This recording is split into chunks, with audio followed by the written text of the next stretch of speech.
So why do a podcast, babe? Why are we even doing this? Why is a construction company doing a podcast?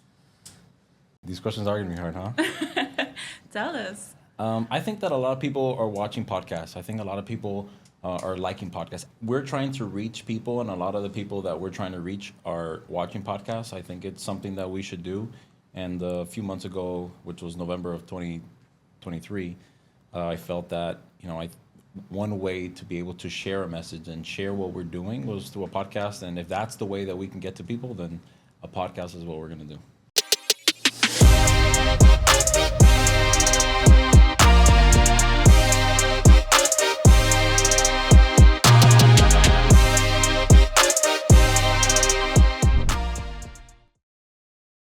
Welcome to the Set Apart Podcast. My name is Oscar, and I am usually the host of the show, but today we have another host, and her name is Isabella, and she is my beautiful wife.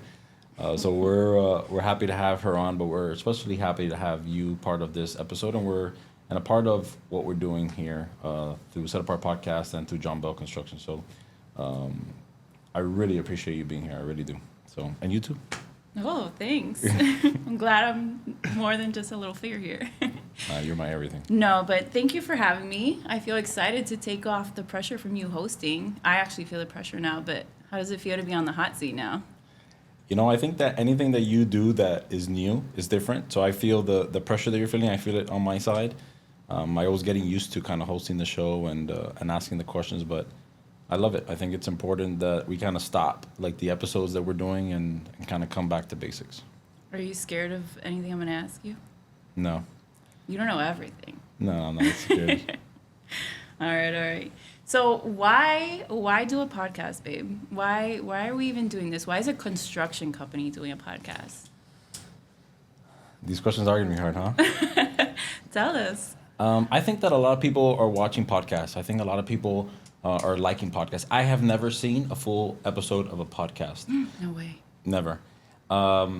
But if we're trying to reach people, and a lot of the people that we're trying to reach are watching podcasts, I think it's something that we should do. And a few months ago, which was November of 2023, I felt that, one way to be able to share a message and share what we're doing was through a podcast. And if that's the way that we can get to people, then a podcast is what we're going to do. So do you expect people to watch your episodes to the end? I don't expect for people to watch the whole episode. I wish that they did. I love that they do. There's a lot of feedback that we're getting that people have watched it. But I know it's long. And but if even it's like 2 minutes, the biggest thing is that they can gain like something out of it. And even with the 14 episodes that we have aired so far, it's been incredible. So why don't you tell us what makes you so special? Like what sets you apart? Your model is set apart. So what exactly sets you apart from other people? Me personally? No, John Bell Construction. We're going to talk about John Bell Construction today, not Oscar so much. I think that when I wanted to start the company with you, 9 years ago, we had just gotten married, and I had told you, listen, there's not a lot of companies that show up on time, do the right thing, provide a good service in the city. This city is like almost infamous for having bad contractors. So the fact that we can just show up on time, do what we say we're going to do, if there's an issue, we resolve it, get through projects in a reasonable way, I think that in itself sets us apart. There's so many other things that really, really sets us apart, but you don't really need to be like the best, the most sophisticated contractor in the city to be different. That's how bad I think this city has been known for its contractors. Would you consider yourself the best? No, I don't think we're the best. I think that there's a lot of people that are better than us. In terms of like the construction, the projects that they have, the experience that they have, I think there's people that are much better than us. I just think that who we are as people and the desire that we have, the energy that we have, like the love that we have, that is what I don't think that there's many people like us. Well, for the record, I think you're the best. So tell us now, what makes your team so special? Because I feel like, everyone thinks about John Bell and they think about Oscar, and then some people may think about Oscar and Albert. Some people may think about Oscar, Albert, and Jazz. But a lot of people don't know that there's like an actual team behind you, or they know, but they don't really know the team. What makes your team so special? Like, tell me about your team. Like, how are they? What sets them apart? I think that we are a group of people in this company that has a lot of grit. People that have gone through life, people that have had the second chance. Usually, when we're like hiring somebody, we're not trying to hire the person that has 15, 20 years of experience to have like a whole resume. We're looking at people that are hardworking, people that are, parents or fathers or, mothers, people who have like skin in the game. People that when they go into work, even like that day that it's tough, that they look back and they say, I have a kid, I have a family, like people who are like difficult, who are like not difficult, but that have like that difficult life in a sense, or they've gone through things and they can really appreciate the opportunity that they have. We like we talk about like breeding warriors. Like we are essentially going, to war on a daily basis with a lot of things. With our subcontractors, with every like just we want people who are tough, and not everybody that interviews here has what it takes to work here. Do you think that's tough for your team? Because I know for me personally, I know it takes hard work to get to some like to appreciate the good. But do you think like for your team themselves? Because I know you push people. You push. If you push me, you're pushing your team even harder. Yeah. So do you think that's something hard for them to understand? Because I feel like we're living in the time where everyone just, and not everyone, but a lot of people, it's like they want things easily. It's very easy to get things. So do you think it's hard for your team to understand that you're pushing them for their own good to make the warrior? Because to get a warrior, you gotta go to the battle. Yeah, but I think before we go to battle, we have to train, and I think that that's something that we do really well here is train, hire proactively. We usually a lot of construction companies they hire people when they have a project, or we just landed this project, let's go out and find that person. We don't do that. We hire the people, we train them, we embed them in this culture, we help them, through their their family or personal struggles, and we really create like this family here, so that when that project does come out, or there is the situation that they need to succeed in, they're ready. And I don't feel that I'm the most ready. That's why I have a lot of mentors, and I try to submerge myself with a lot of people in my life that make me better. And that's the only way that I know how to lead. It's through challenging people, sharpening them, and really holding them accountable. Do you think anyone gets offended by the challenge though? Because again, like I'm saying, me personally, like when someone's trying to challenge me, I kind of get like it bothers me. Like, do you think they understand? I think that with time, I've learned to be more respectful in that. Okay. I think that through 9 years already having the company, I think I'm a different leader. I've lost a lot of people that I wish that were still here, and like at one point when me and you were married, when me and you were dating, we broke up. We're still married. Yeah, we're still married. But when me and you were dating, we broke up, and the feeling of losing you makes me always appreciate you more. And that's how I feel sometimes with our team. Like I don't want to lose them. I've lost the people just because of how hard I was on them, and there's a difference between pushing people and like crushing people. Yeah.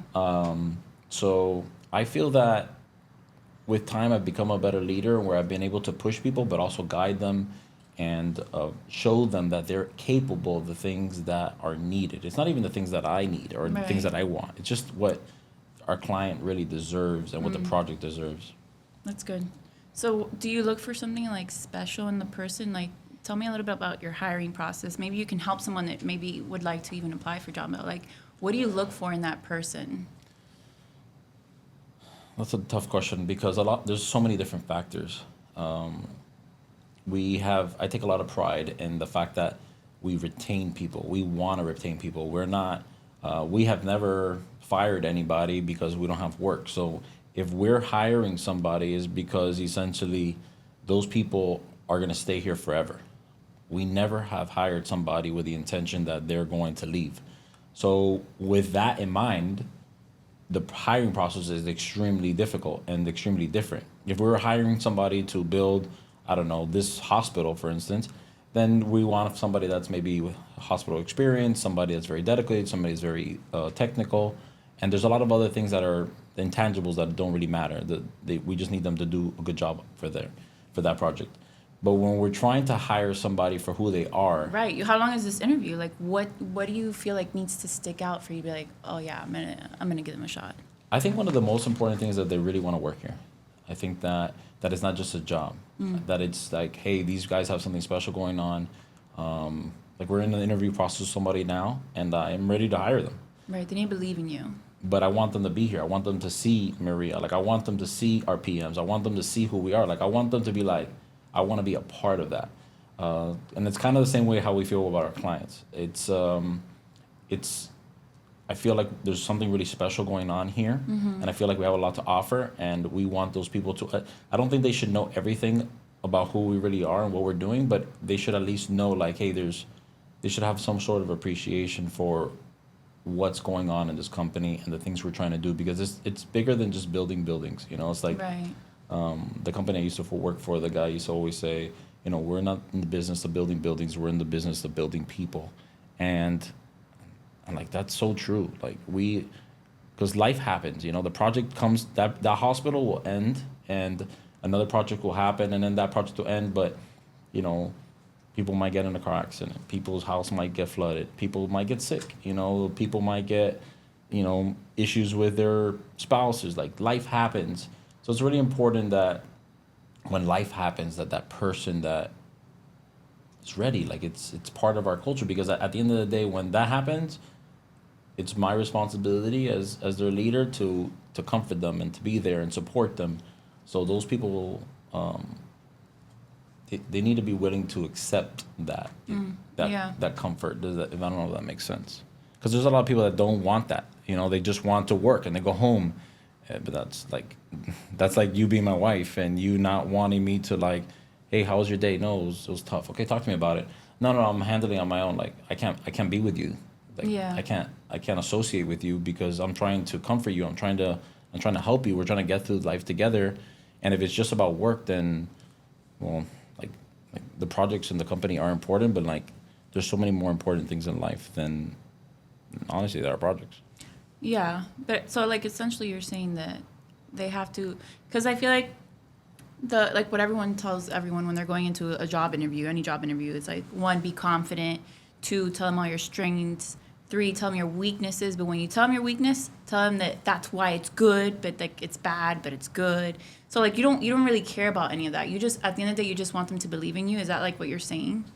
No, that's a part of it. At the end of the day, they have to. So you do want that confident person. No, I think it's important to be confident. It just depends on the person. Let's say you're an entry level person that you don't have that much experience. Like, for instance, somebody sent me an Instagram message the other day and said, hey, are you hiring? I have a lot of experience. And then I said, okay, well, why are you looking to get a job here? And then they're like, oh, I'm looking to further my career. That's not the person we want.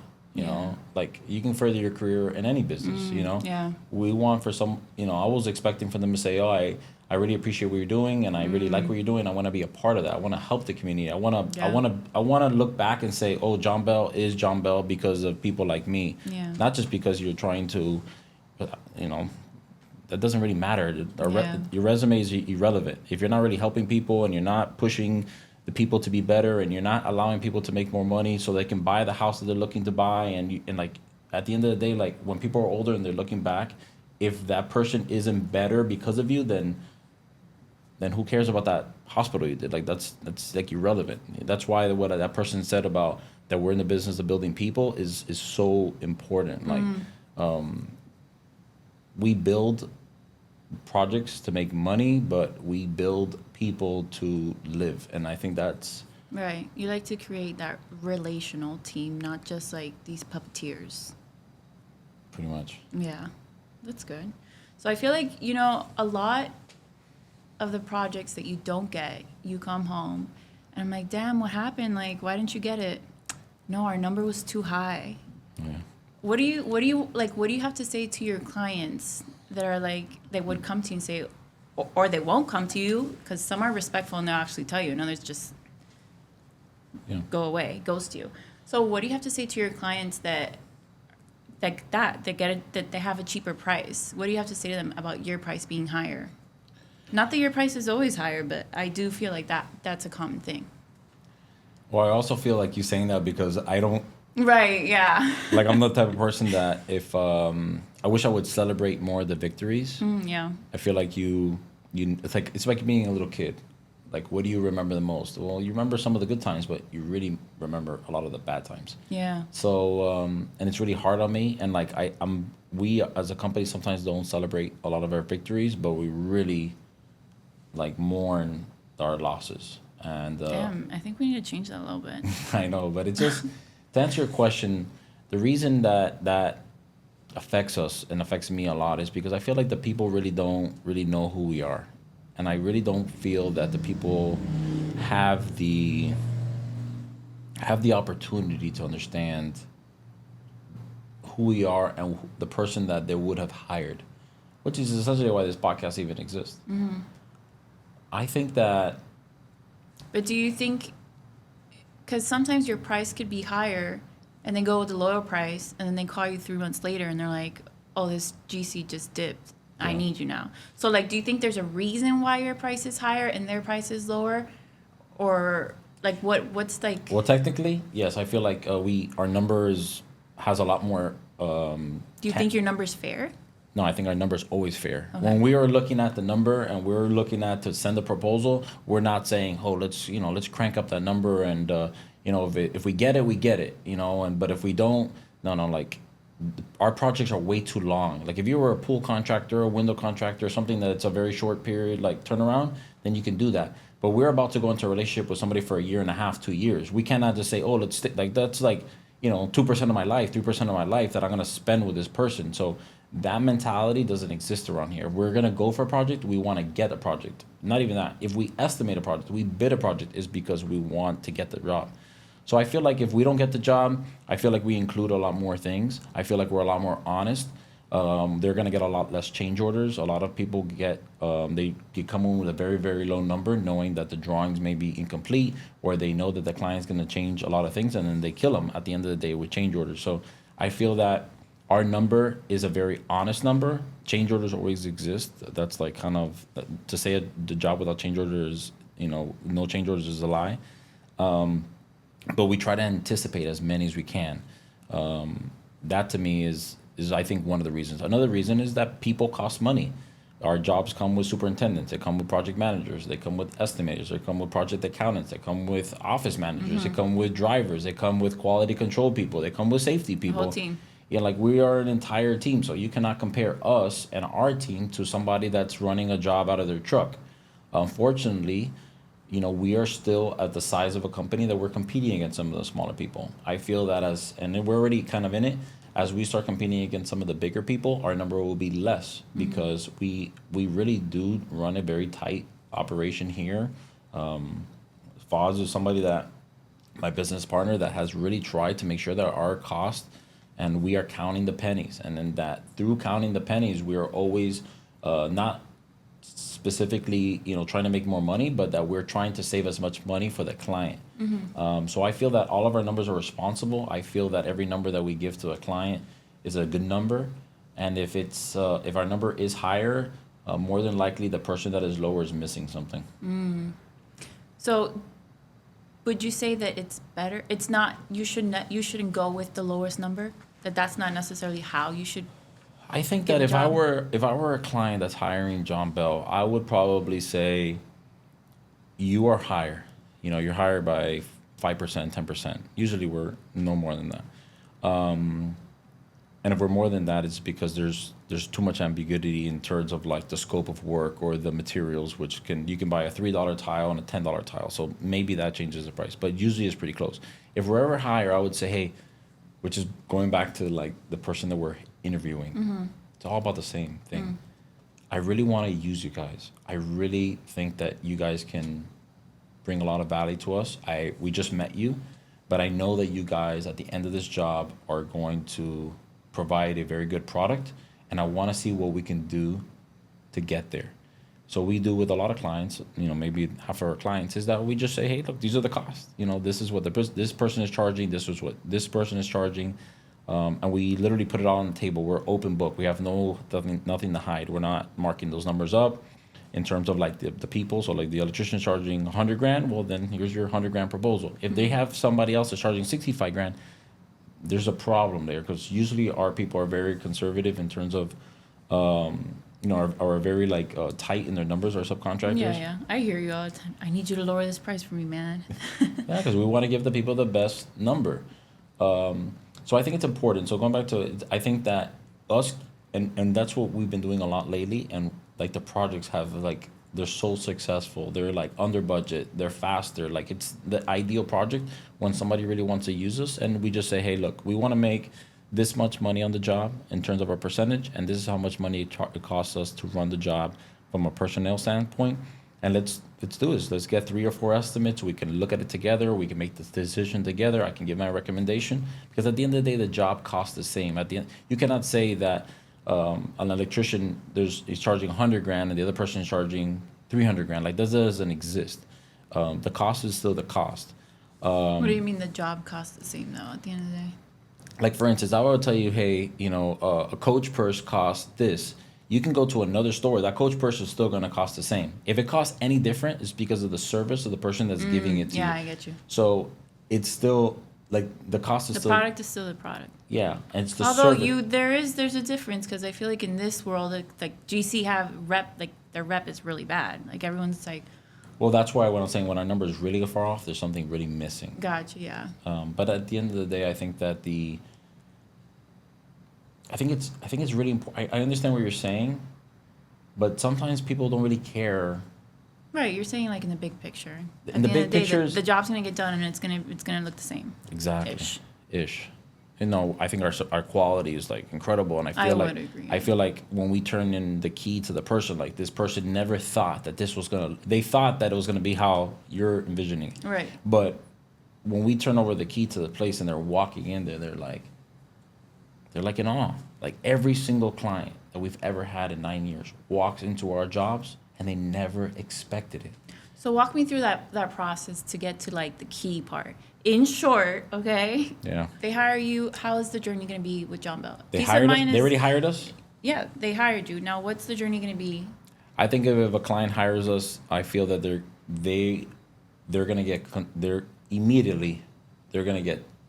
taken back. They're gonna get taken back by the speed in which we do things, in terms of like trying to execute the contract as fast as possible, trying to get materials approved as fast as possible, making sure that we have a permit as quickly as possible, organizing the job. By the time that we get there, there's been an architect involved, there's been a permit runner involved, there's been a client involved, and everybody's like, there's like the wild, wild west. When we get there, we become the cowboys. Like we become the person that runs that job. We will become the person that like herds everybody together. So that's the first thing that they gotta expect, is that we are gonna put together everybody and that we're gonna lead this job to the end.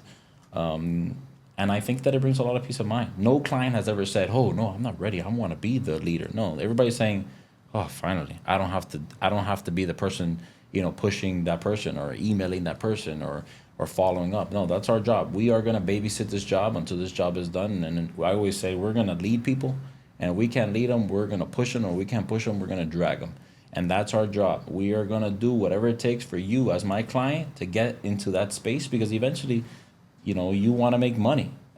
We need to get into that. You need to get into that space, so that you can run your business. So we're gonna push the limits. We're gonna try our best to gather all these people.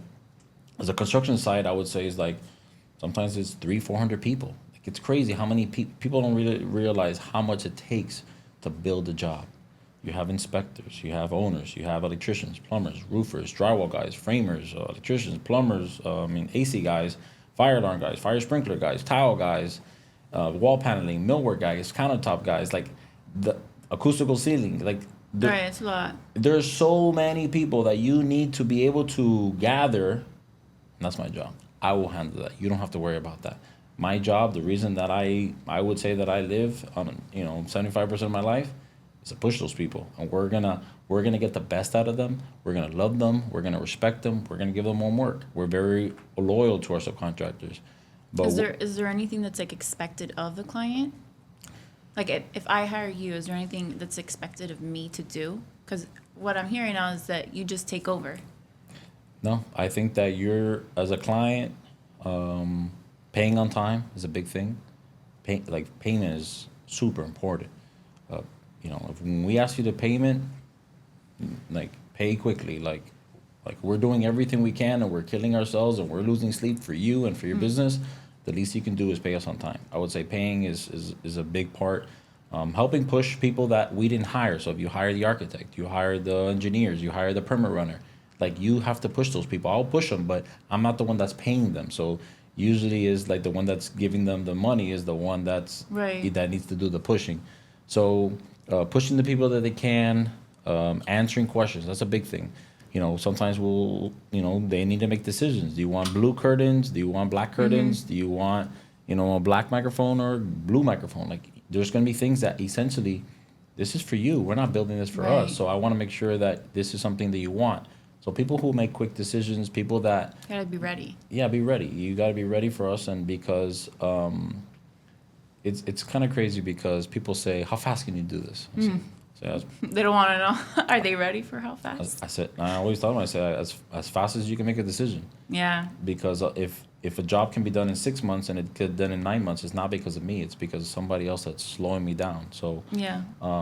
It's overwhelming though, making all those decisions. I remember when we were building our house.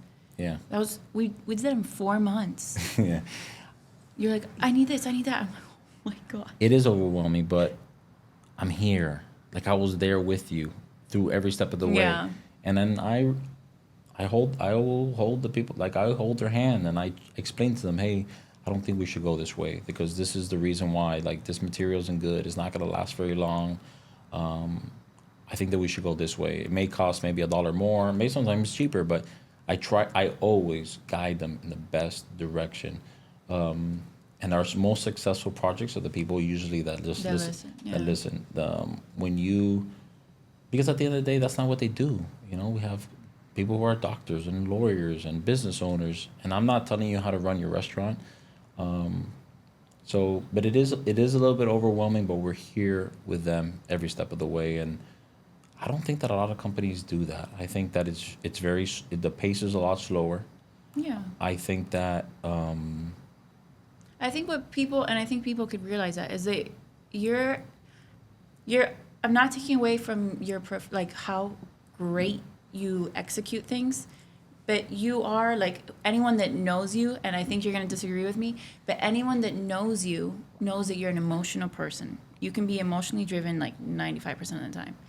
But going back to like the job interview, it could be a con, but it's a pro because that emotion connects you with the clients and builds that trust and peace of mind.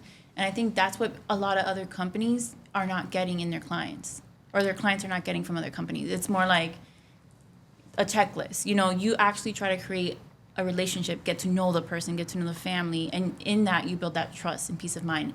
And hopefully they listen to you, because I do agree. I'll give you 98% of the time, you're right in that sense, like when it comes to material and stuff like that. babe, if we weren't gonna die, I think that what we're doing is the wrong approach. What do you like? What, the emotional? No, just the urgency. We are not here eternal. People think that we're gonna be here forever. We can literally die tomorrow. We can have a heart attack and die like that. Yeah. And I think it's people have like this like dragging their feet mentality. Like we're just doing this to make a buck. Like this, oh, we're a construction company. We build things and we make money doing it. No, like we're building things that matter. Like your business matters to you. It matters to me. So if we're building an office or whatever it is that we're doing, it matters to you. If not, you wouldn't be doing that.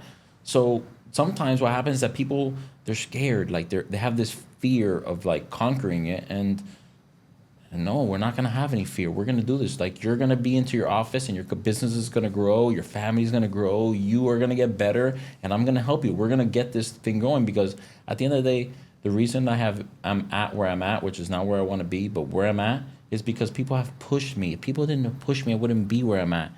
And everything is like, obviously has to be respectful and the whole thing, but we're not eternal. We can die tomorrow. And I think that's so important because people, they're just building things and, oh, we're 5 months late.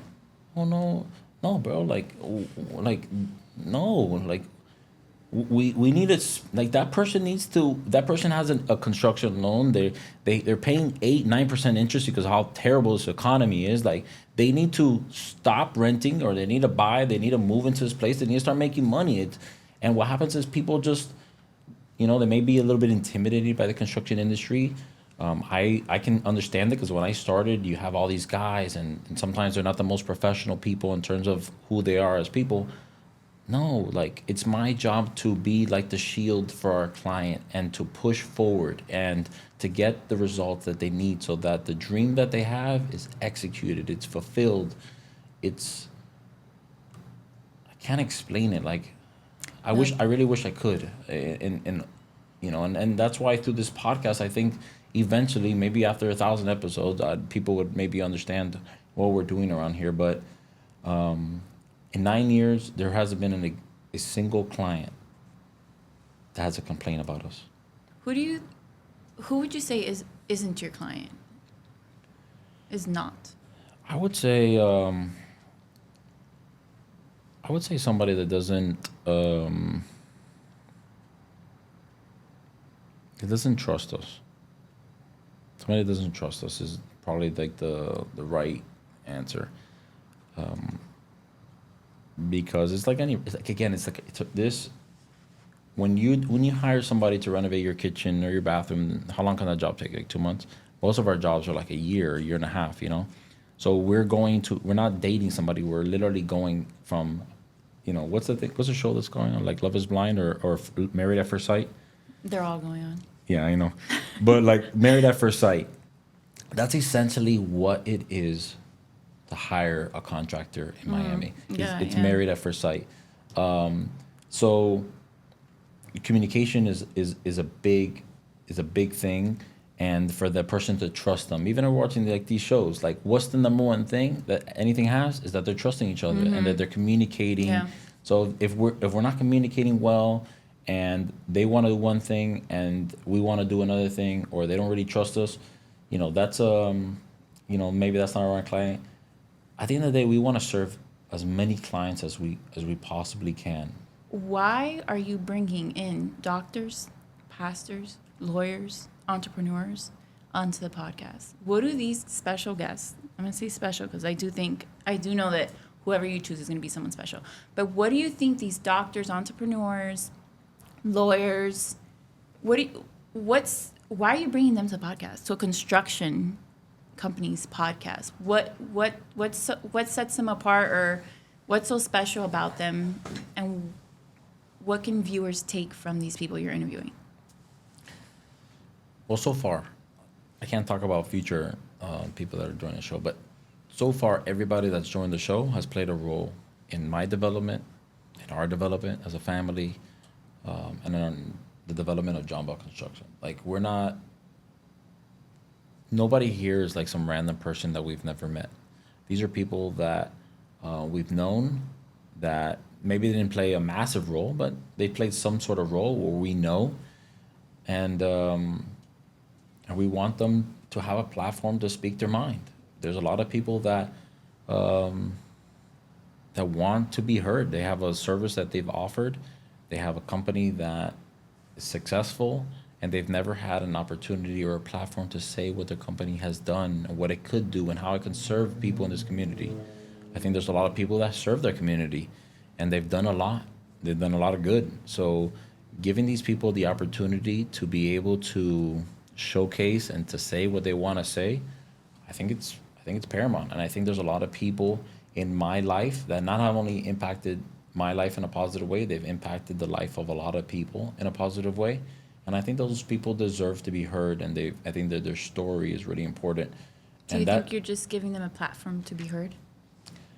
No, I think I take a lot of pride, and I love sitting with them and having a glass of wine and talking to them weeks before and weeks after and during the week that their episode is airing. I know. I'm kind of getting this sense. Like, do you think this podcast is a stress relief for you? Because that's kind of like what I'm seeing right now. I don't think it's a stress relief because this podcast takes a lot to put together. There's a lot of people involved. I'm not the only one involved. We have people who do graphics. We have people who have video. We have, people who direct this podcast. there's a lot of things that happen. I don't think my life is more peaceful and less stressful because of this podcast. I think quite But the opposite. mentally, do you think it's helping you? Like mentally helping you like release something? I don't know. I think it helps a lot in the sense where I can get our story out, and I can be able to share what I want to say. You can And be heard. I can be heard, but I also feel like I find so much peace, and I find so much like joy in hearing people like Angel Saki, episode 6. Like that person was talking about his dad, and he was talking about, like, I asked him, I go, has your dad ever said that he's proud of you? And he said, I've heard it from other people, but I've never heard it from him. And you can tell, like, the brokenness that he had in himself, that he's probably never said that out loud. We've had people like, Craig Carlisle, episode 13, where he talks about, how he prays for so many people and the reason why he prayed for them. People know that he prays for a lot of people, but no one really knows what came from that prayer. Episode 14, we have Alex Barthet. He talks about, his dad starting the company, and he talks about how it was like his dad just died. And he talks about, I told him, how does it feel not having your dad? He says, it feels like my dad has been trained, like has been teaching me how to ride a bike, and he was holding me, and then I was riding the bike, and then I looked back and my dad was all the way back there, and for the last. No, that's too much for me. But the reality is too much for you, but it's somebody else's life and somebody else's reality. So it doesn't matter if it's too much for you. It's not enough for him because it's something it's been in his life. We have people like episode 1. We had Roby Ramos talking about how he started as an actor and how he went to Miami-Dade College and how it was just one person teaching him acting late at night. On the beach, and people can really look back and say, oh, that's the person that made me who I am. And I think that it's not only me expressing these things. I think it's our guests. I think our guests have a lot to share, and there's not a lot of good people in our community. There's not a lot of good people in Miami, and I think that the people in our show they're not perfect. Nobody's perfect. I'm far from it, and the guests are far from it too. But I think they do a lot of good in our community, and I think it's important to highlight what they're doing. So essentially, you're not doing this for views. You're doing this more as an outlet. Because I do think, even though you're not saying it, because working, like for example, working out easy? No, but it's a stress relief for a lot of people. So just because it's hard doesn't mean it's not a stress relief. So I do believe, even though you don't think so right now, you're not seeing it, I do believe it's a form of stress relief for you mentally. Like you're releasing something. You're talking more than, because you get home and I tell you, what do I tell you sometimes? I don't want to hear it right now. I just was with a toddler all day, and now I'm gonna have to hear about construction all day. I need my time too. So I feel like this is a form of like an outlet, and I do feel like it's a form of stress relief. Well, do you feel like us having this podcast in the last 4 months has helped our relationship? It hasn't hindered it at all. No, I'm asking how has it helped it? In ways, yes. Because like I do like laying down in bed by myself, putting on the Netflix Well, after I'm in the Jack's in podcast. bed while you're in the podcast. Honestly, sometimes when you get home at 7:30, I'm like, why is he done? Yeah. That's not the answer I was expecting. But anyways, ask me the next question, baby. How do you think listeners that are not in construction can benefit from this podcast? Because I feel like people are going to think, oh, only construction people are going to understand this. No, I think that this podcast, honestly, is meant for people who are not in construction. I think it's for them to understand the intricacies of a construction. Not even so much of John Bell. I just say it's about about construction in general, about people. We have a lot of people that come into our show. So I think that the person that doesn't know about construction can really, really benefit from this episode and from this. It's a lot of life advice. If it's about life advice, I just No, think it's it's not about it. There is a lot of life advice. well, maybe, but it's not. It wasn't. It's not intended to be like this Yeah, yeah, yeah. you know, Dr. Phil type of thing. It's just these are the It's things a that little have bit like, yeah. these are the things that have been in my life. These are the things that I've experienced, and I'm gonna talk to them about it. And when our guests are gonna talk about it, because at the end of the day, everybody goes through things. That's the thing. It's not like somebody has like this life that nobody goes through things. People go through things, and we just have, you know, I guess the boldness to be able to talk about it. And then what I have realized through these episodes is that people call me or they text me and they message me and they say, you know, like how much they relate to it. And it's not one person, it's a lot of people. And that's honestly the most fulfilling part of it, is where people where they felt that they were the only ones that felt that, are not the only ones that felt that. That I've, you know, I'm literally, I cannot expose myself anymore. I cannot be any more honest than I already am. And I think it's important. I think that there's a lot of things going on in people's life and in the city that people are going through the same thing, and they're like embarrassed to say it, you know. Yeah, I And think. and honestly, I'm like even right now, like I feel like sometimes I'm holding back, like, oh, how much truth can I put out there? And I'm constantly like fighting that person, like, doesn't matter, like, just this is who you are. Like, why do you need to hide it? I think that people are realizing, like, oh, that person can say their fears, their emotion, how passionate they're about a company. I can too, and I think that's okay. It's not, that doesn't make you any weaker. That doesn't make me less of a man, less of a husband, less of a leader because I'm expressing something that makes me emotional. I don't, no, you know, I can be the toughest person that I know, and I can be tougher than whoever they want to go up against. But at the end of the day, emotions are real. The truth is real. The love is real, and I feel that we, like a lot of our guests, bring a lot to the table, and there's not a lot of good people in the city, and I feel that the people who do bring that good deserve to talk about it. Yeah, I mean, I do think you are the toughest person I know, but I also do think, ironically, you are the most emotional person I know. Thanks, babe. I mean that in a good way. I do think also that the fact that your podcast, like the diversity in your podcast with so many different people, like none of these people have anything to do with one another. I don't even think any of these people know each other, the people that you've brought on. I think it helps also your viewers because the doctor is helping a medical student that needs to listen and needs that encouragement and needs that help, because we all know medical school is horrible. The entrepreneur is helping someone that's trying to start a small business or start a business. They're going to help and guide them and tell them their experience. So I do feel like all those things together, you know, that's how I can help someone that's necessarily not in construction. But do tell us. Well, hold on. At the end of the day, everybody that is on this show is on the show for a reason. Yeah. Everybody's selected. You know, everybody has been thought of. I think that's important, that people are. There's a reason to you know, there's a reason to why they're on the show. We're trying to tell a story of John Bell Construction, and it's every person that's on this podcast plays a small role. Some plays, you know, some might be a chapter, some might be a paragraph in our life, but they play a role, and we feel that what they have done in their story is important enough for people to listen to it. And not everybody that is on the episodes or on the podcast we agree with, by the way. Not just because they're here, we agree with everything that they do and who they are as a person. Like, you know, that's like, you know, NBC6 saying that everybody that they interview, they agree. No, but the majority of the people, and even most of the people that we have on the show, they have a lot to offer, the good and the bad. And it's about just for people to realize that, you know, we live in a fallen world, and no one's perfect. And if this person is willing to accept it, then maybe they are too. So that's what I'm trying to say.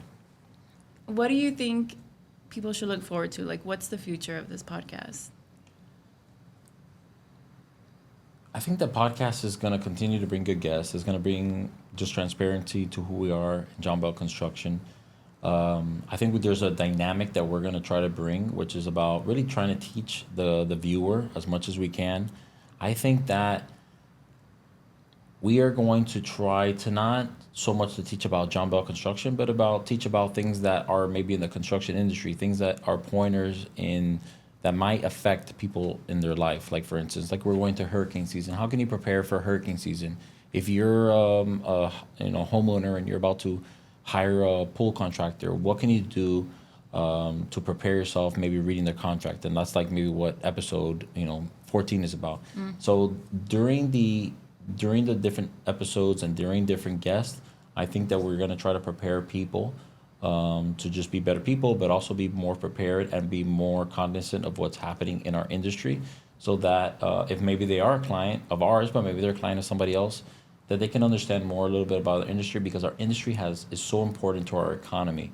And going into like an election and how interest rates are, I think that we can provide a lot of value, and people can get really firsthand experience as to what we're experiencing.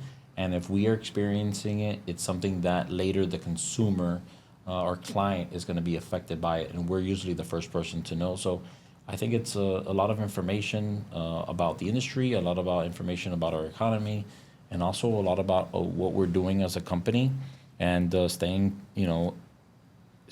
in tune and up to date with the things that we're doing here at John Bell Construction, and why somebody should choose John Bell Construction as their contractor. That's it, babe. That's it. Yeah. Thanks for having me. Well, I really appreciate. Cheers.